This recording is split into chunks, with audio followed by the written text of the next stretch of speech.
Welcome back to Keita's Kitchen. Today we're making mashed cauliflower, a substitute for mashed potatoes. Prep time was 15 minutes, cook time about 10 minutes, and yield about 6 to 8 servings. Screenshot so you can get those ingredients. And here's a quick boomerang of the things that I use. For the most part, it is missing a few things. So we're just getting our saucepan regular. This is the type of pan that you'll cook with the rice. You can also use one head of cauliflower. Just don't forget to chop it up.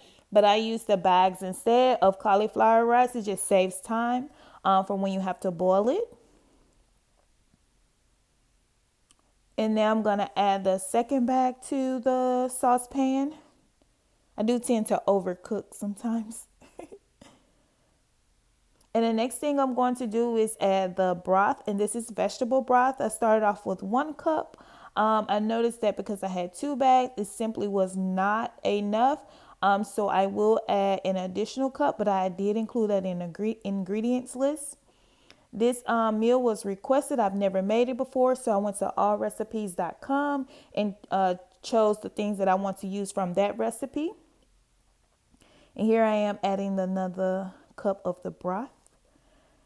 And the heat is on like a 7 right now because I needed it to, just boil down so that it can get really soft. And of course, I'm going to stir it, stir it, stir it just to make sure all of the cauliflower is getting evenly cooked to a very soft texture. And now I'm going to add in the pepper and the onion salt. It asks for kosher salt, but I just went with that. And then I'm going to add in the minced garlic. And I did about 1/4 cup of the minced garlic. And of course, we're going to stir that in so it can be evenly distributed. And just making sure the vegetable broth is completely covering the cauliflower rice.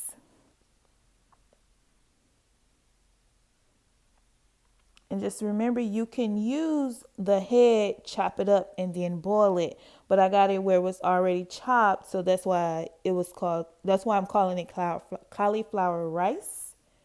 But we're making mashed cauliflower. And now it's just boiling till it gets really, really soft on medium heat.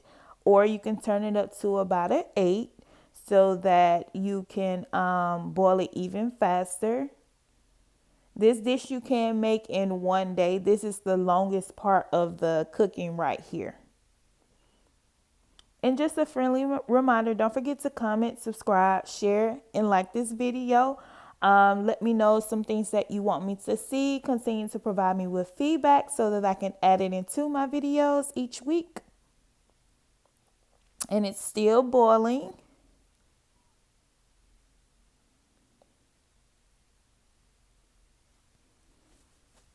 And just a quick tip, if you want flavor added to your food but not having to add like a bunch of salt, you can simply just add the broth to it instead of using water to boil. So I like to use vegetable broth, but they also have chicken, beef, and it just adds the extra flavor. So now I'm going to add in the extra virgin olive oil. You can always use any kind of olive oil, avocado oil, grapeseed oil, but today I'm using extra virgin olive oil.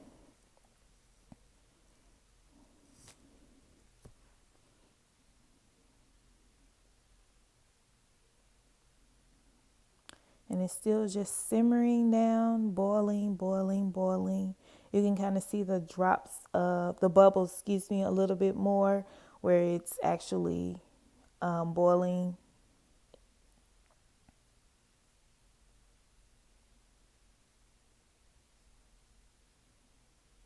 And remember, this is the longest part of the cooking, so you can easily come home from work, put this part on first, let it boil all the way down while you kind of like do things around the home. I'm mixing in the oil here.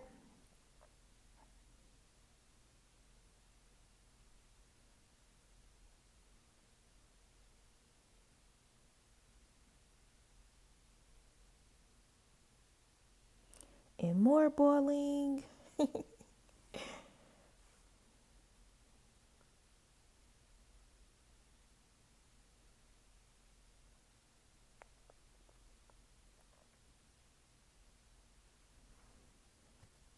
Now, the one thing that I did notice from this dish is you will probably need a food processor or a blender of some type because it's not going to mash down with the rice way easily.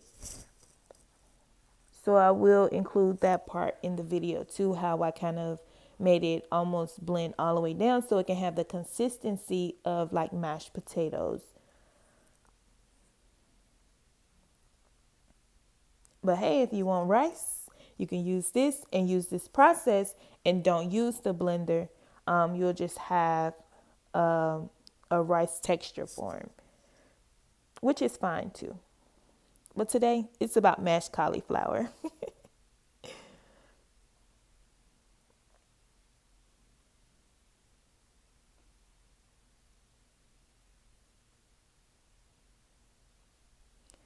Skip along, skip along, skip along, and we're gonna move to the food processor.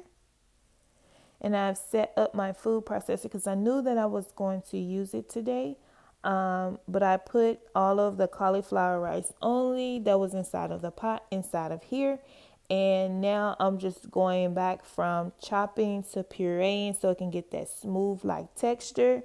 This food process is really a lifesaver. And so that's just me showing you what it looks like so you can see how it's coming along. It's no longer in that rice-like form. It is smoothing out. And remember just to go back and forth between like a chop, but then like a puree. Because then the chopping is just to keep breaking down the pieces and then the puree is smooth things out. See, it's nice. I put it back into the pan that it was boiling in, and we're going to add in our cream cheese. You only need like a tablespoon of cream cheese. And I chose the garlic and herb cream cheese just so obviously our recipes called for garlic mashed cauliflower, but I was just thinking like what could go with this dish without overpowering it. And again, this is just a friendly reminder. Don't forget to comment on this video, subscribe to my channel, share it with your friends, and be sure to give it a thumbs up. And this is optional, adding in a half cup of shredded cheese. The recipe called for Parmesan, but then Parmesan has like a cream like white color, and the mashed cauliflower is already that color. So I chose a little sharp cheddar, mozzarella type of blend, and that's just to give it a little bit color. So it'll almost kind of be like a loaded mash, so to say, like when you add like your cheese, your peppers, your onions. So the calories are being taken away from an actual white potato and using cauliflower instead, but we're jazzing it up a little bit by adding in our cheese. I'm going to actually top it so that the cheese can melt into it just fine, or like sit right there on the top of the cauliflower mash. And this literally is like on probably a medium heat just so they can do it. Now I'm going to see it's still not done. I adjust my heat and I turned it up to like a 7 because while I'm trying to get the cheese to melt, I didn't want it to like stick to the pan or anything. Once again, it was my first time making it. So it's a little bit of trial and error here for me. It still wasn't to the desired melting point as I would like it. So I let it simmer a little bit more. Let's check now. It's still kind of sitting on top. So I'm going to blend it in, add some peppers and some onions. And this is another option just to give you like that green color. But I had just some bell pepper in there and you could see it up close. And here's a nice tasty picture of it. Yummy.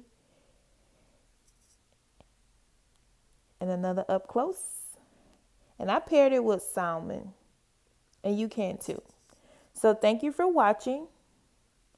Don't forget to comment, like, subscribe. Have a good day.